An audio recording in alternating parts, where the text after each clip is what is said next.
Because it allows no, so without turning agent on, you don't get any persistence, and you won't be able to connect to any secure network. So basically, just always turn agent on. Okay. So agent on. One of the magic things is you can't just connect to based on the SSID name. I guess because they aren't guaranteed unique.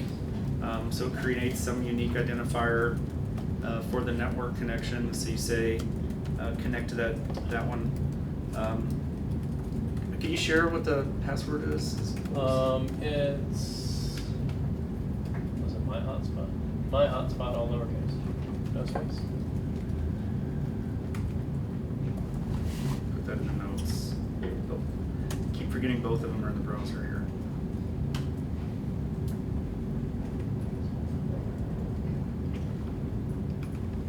There's enough other places where this is documented. I don't know what helps here, but That helps.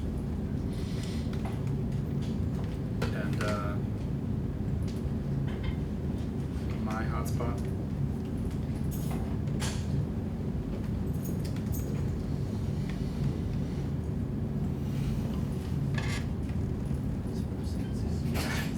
Tab. So now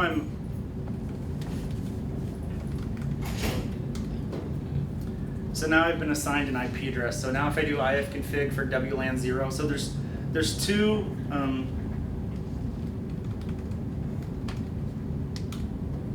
So the soft AP 0, that's the network that the Beaglebone is serving, and then there's WLAN 0, which is its client network.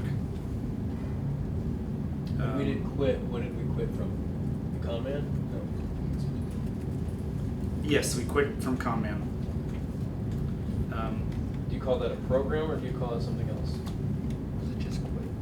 It is a program. It's a program that talks to the Conman service. So there's a daemon that that does managing of network connections. There are many different ways in Linux to manage network connections. By default, RWN images are using Conman to manage network connections. A little bit of a hybrid, but mostly Conman.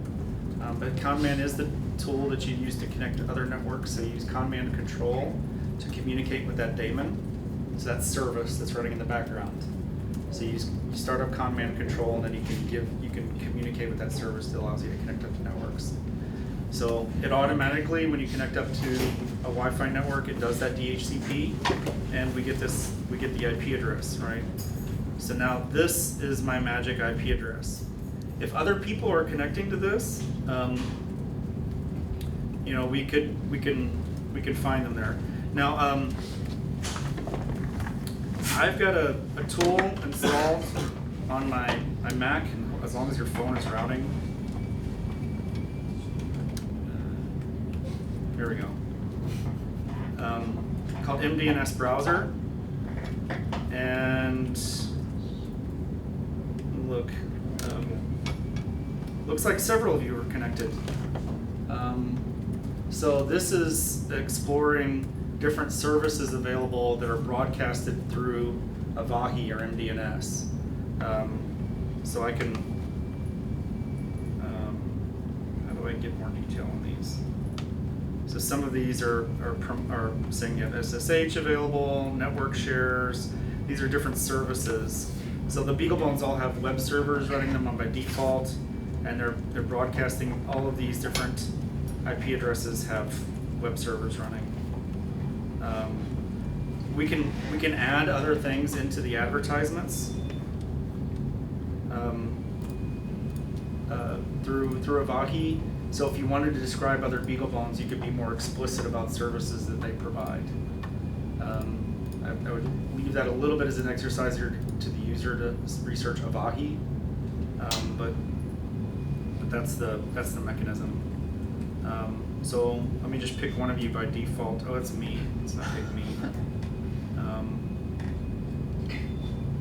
172.20.10.4.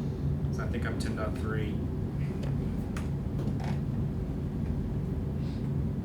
And now I'm connecting up to one of yours. We'll find out in a second. Turn on my red LED. Good idea. Do you not have the IDE already running? Whoever you are, whoever 10.4 is. So it took a second to load, so.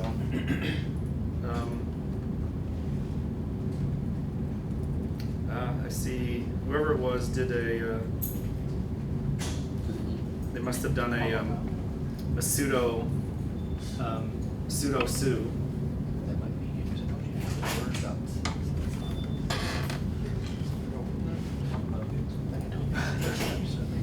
You didn't do it? You told me to do something you wouldn't do? I told you to do the sudo su. Like, no, he's talking. So somebody's red LED's on. It says. So you must have done sudo su to become root as well. 'Cause stop that. There you go. Not particularly secure, right? But this is meant for learning and hacking and having fun, right? So we're not just pointing out the glaring security holes that are involved here. As you join LANs, be cognizant, be nice. This is how you can drive someone's scuttle off their desk Yeah. while they're working. All right, I'll close my browser window on yours. But so I showed you how I discovered that from my Mac. Now that I know that there's other devices, I don't know how to use Avahi browse.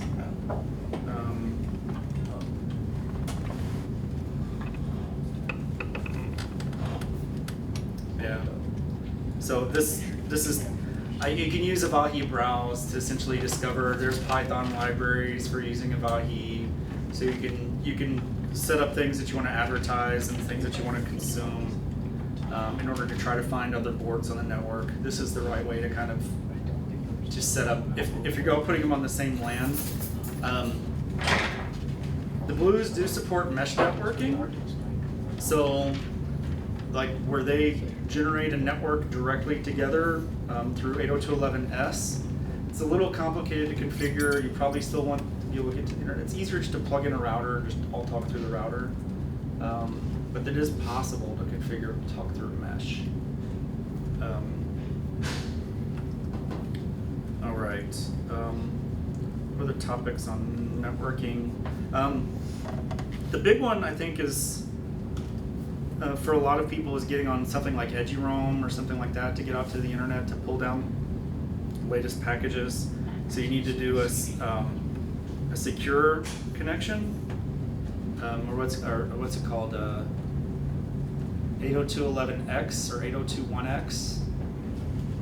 I don't know exactly the standard, but it's essentially you don't just know a username and password. You actually have to identify as yourself and do a login through an extra security layer.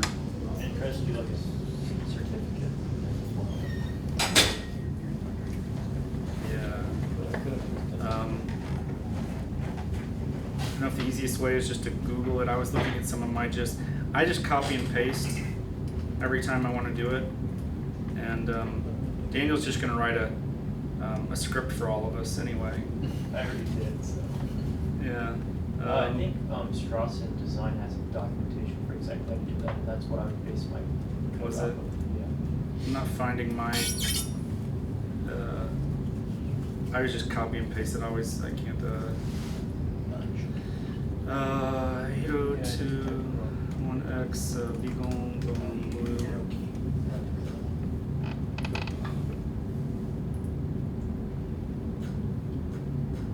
That was largely useless. 2 ends in command.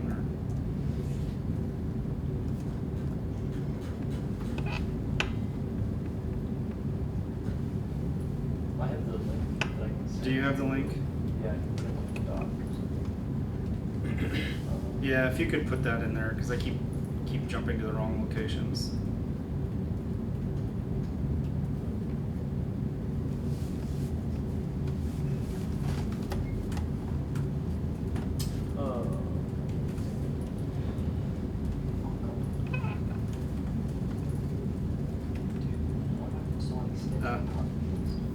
This is actually a really useful. The StrassenDesign.com is a really, really useful set of documentation on the Beaglebone Blue.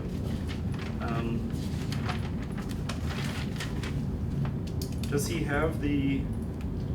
I had something similar to that open. It's on the Google Doc now. It's page 2.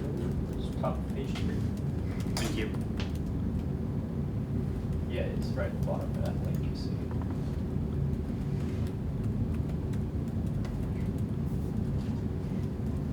Cool. Any other networking stuff? I think you mentioned.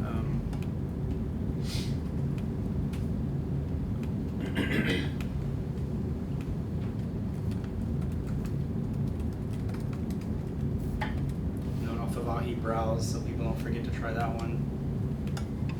I think we've covered bootloader sufficiently. We really want to start moving things on the device. Anything else for, what's this ADC thing, overlay error? Did we discover enough, we would talk about enough in bootloaders that the overlay error on the ADC is covered? Who brought up the 80s? Danielle, was that from you? That was, I think, I remember you addressing this in the Slack actually. You had seen that you're kind of sad that there was an issue with whatever image that you guys had released with the ADC. You may not remember that. But if you tried to use the ADC, as far as I can explain it, if you tried to use the ADC, it wouldn't work, and you have to wipe the internal memory because we were working on SD cards, and then it would work just fine. I don't know how helpful that explanation is. Other than the fact that it just requires a new bootloader, I think that, we just need to update the bootloader so that the overlay got loaded. So I think that was the fundamental issue. I think we've covered that sufficiently. Yeah. All right. So built in, there are all these RC routines. So this I stopped myself from double clicking tab earlier, but now I'll do it because now we're into the onboard examples. All right. So I'm planning on finishing up onboard examples by 2:30 so that we can. Oh man. Okay, I'm running pretty far behind actually.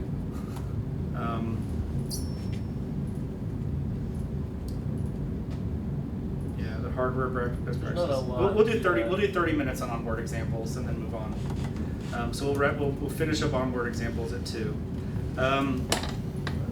which includes kind of the basic intro to capturing this stuff in JavaScript and putting some stuff on in the browser. So we'll get through that. So RC _tab. So most of the librobot control examples, so they're mostly documented on this site. User manual. Do documentation here. Although I kind of liked his old documentation better.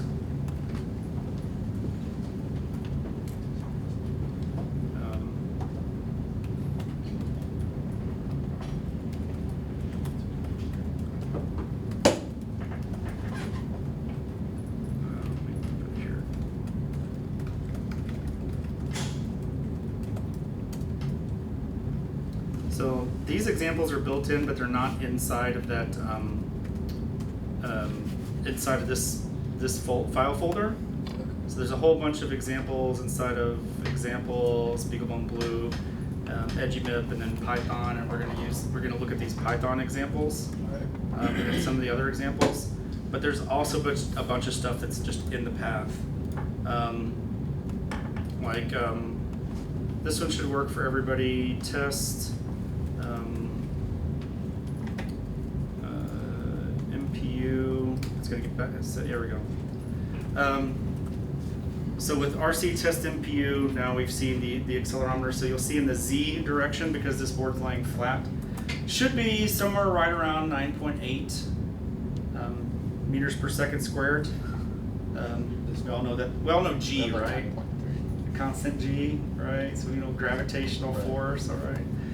Acceleration due to gravity. If I flip it over, sure enough, it's kind of hovering around negative 9.8. So everybody My should gravity's be. stronger than yours. Yeah. That's actually interesting because it's, so it's 10.3, and that shouldn't be achievable without moving it. And I know there should be some error, but, so. Yeah, should- mine's we need- floated higher, a little bit higher than 9.82 as And well. that's 10% higher on mine.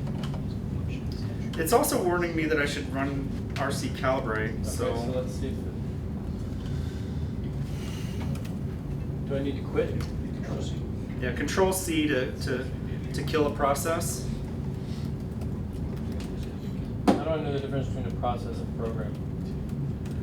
A program will start one or more processes